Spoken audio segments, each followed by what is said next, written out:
భారతదేశ చరిత్రలో మునుపెన్నడూ లేని ఒక వింత పరిస్థితి. యుద్ధం సరిహద్దుల్లో లేదు, కానీ దాని సెగ మన ఇంట్లోని వంటింటికి, బీరువాలోని బంగారానికి తగులుతుంది. నిన్నటి వరకు విశ్వగురువుగా ప్రపంచంలోనే మూడో అతిపెద్ద ఆర్థిక వ్యవస్థగా ఎదగబోతున్నామని చెప్పిన గొంతులే ఇప్పుడు జాగ్రత్త అంటూ హెచ్చరిస్తున్నాయి. భాగ్యనగరం వేదికగా ప్రధాని మోదీ చేసిన ఒక ప్రకటన ఇప్పుడు కోట్లాది మంది భారతీయుల్లో కలకలం రేపుతోంది. ఏడాది పాటు బంగారం కొనకండి, విదేశీ ప్రయాణాలు మానుకోండి, సామాన్య జీవితం గడపండి. ప్రధాని నోటీస్ నుంచి వచ్చిన ఈ మాటలు కేవలం సూచనలా, లేక రాబోయే ఆర్థిక సునామీకి సంకేతాలా? అసలు దేశం వద్ద ఉన్న విదేశీ నిల్వలు ఏమైపోతున్నాయి? మనం 1991 నాటి ఆర్థిక సంక్షోభం వైపు అడుగులు వేస్తున్నామా? ఈ ప్రత్యేక కథనంలో చూద్దాం.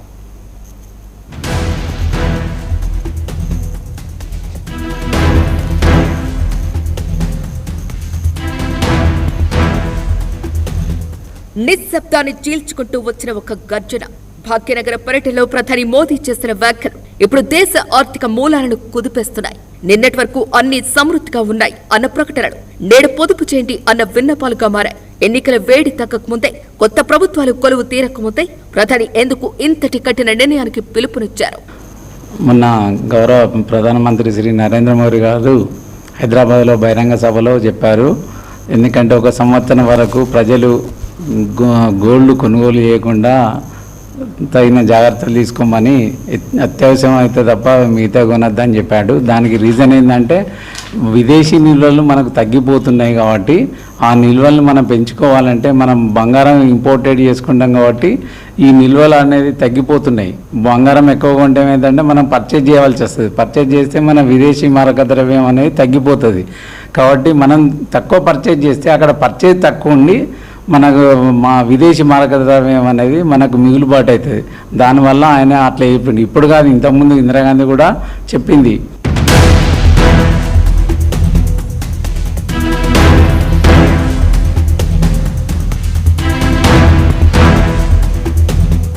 దీనికి కారణం పశ్చిమాసియాలో ముసురుకున్న యుద్ధమే కాదు.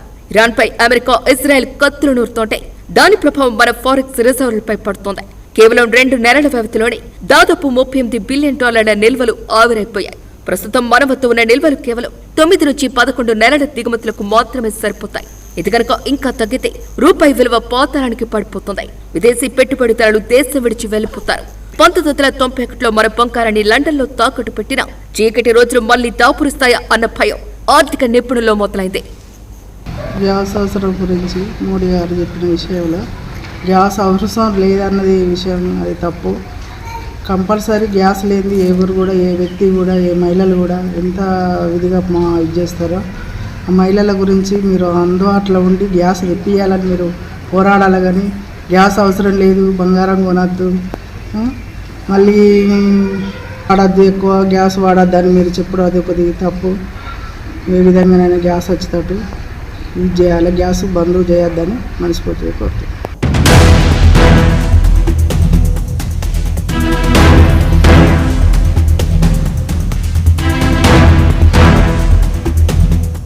ప్రధాని నేరుగా బంగారం పైన ఎందుకు దాడి చేశారు? ఎందుకంటే భారతీయులకు పసిడి అంటే ప్రాణం.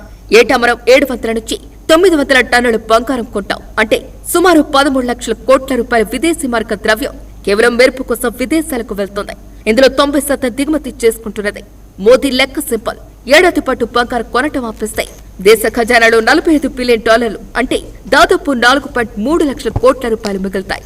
బహిరంగ సభలో మన దేశ ప్రధాని నరేంద్ర మోడీ గారు బంగారం కొనద్దు అని ప్రజలకు తెలియజేయడం జరిగినది.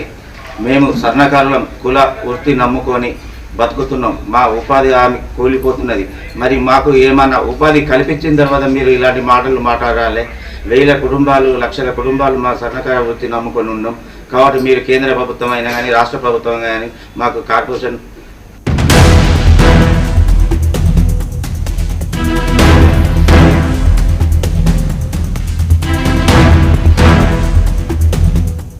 కేవలం బంగారమే కాదు, మోదీ సూచనల వెనుక ఉన్న లోతైన వ్యూహం మరొకటి ఉంది.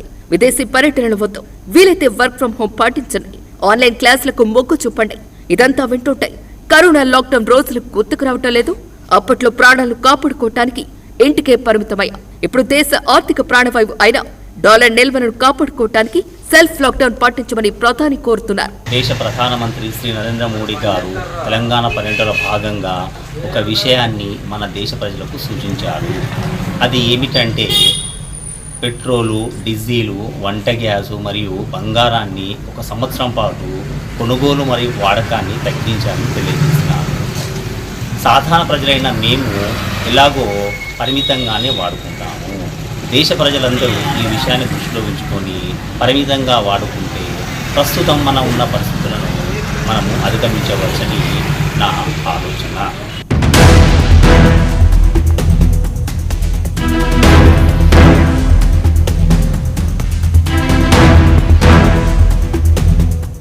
కానీ ఇక్కడే ఒక పొలిటికల్ ట్విస్ట్ ఉంది. 5 రాష్ట్రాల ఎన్నికల ముందు వరకు భారత్ దూసుకుపోతుంది. జపాన్ను అధిగమించాం, నిల్వలకు డోకాలేదు అని చెప్పిన నేతలు ఫలితాలు రాగానే గొంతు మార్చడం వరకు రాజకీయ చదరంగం ఉందా? హార్ముజ్ జలసంధి నుంచి నౌకలు సురక్షితంగా వస్తున్నాయని చెప్పిన ప్రభుత్వం ఇప్పుడు సడన్ గా ఎందుకు అలర్ట్ అయింది? ఇది ముందస్తు జాగ్రత్త లేక చేతులు కాలిన తర్వాత ఆకులు పట్టుకోవటమా? మొన్నటి రోజున మన ప్రధానమంత్రి వంట గ్యాసు, బంగారం కొనడం తగ్గించాలని మరియు పెట్రోల్ తగ్గించడం అనడం ఒక ప్రధానమంత్రి ఉండి ఆ మాటలు మాట్లాడడం చాలా ఒక కామన్ మ్యాన్గా మాకు చాలా బాధ అనిపిస్తుంది. ఎందుకంటే మధ్యతరగతి కుటుంబాలు కాబట్టి అక్కడ మాకు అవసరాలు ఉంటేనే అక్కడ వంట గ్యాస్ కానీ బంగారం కానీ మధ్యతరగతిలోకి ఇప్పుడు బంగారం కొనాలంటే చాలా కష్టమవుతుంది. అదే విధంగా పెట్రోల్ కూడా అదనంగా వాడుకుంటాం కాబట్టి మేము ఈ అదనంగా ఎక్కువ వాడడం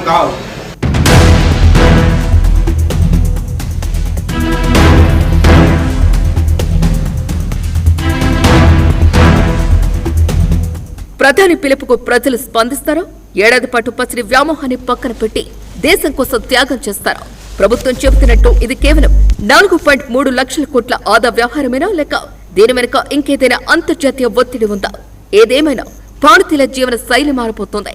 విలాసాల నుంచి పొదుపు వైపు, డాలర్ల వేట నుంచి రూపాయి రక్షణ వైపు దేశం ఒక కొత్త యుద్ధానికి సిద్ధమవుతుంది. బంగారం కొనకపోతే మన దేశం గెలుస్తుందా, లేక మన ఆర్థిక వ్యవస్థ మరింత కుంగిపోతుందా? ఈ ప్రశ్నలకు కాలమే సమాధానం చెప్పాలి. మంత్రి లక్ష్మణ్, మంత్రిని మాది.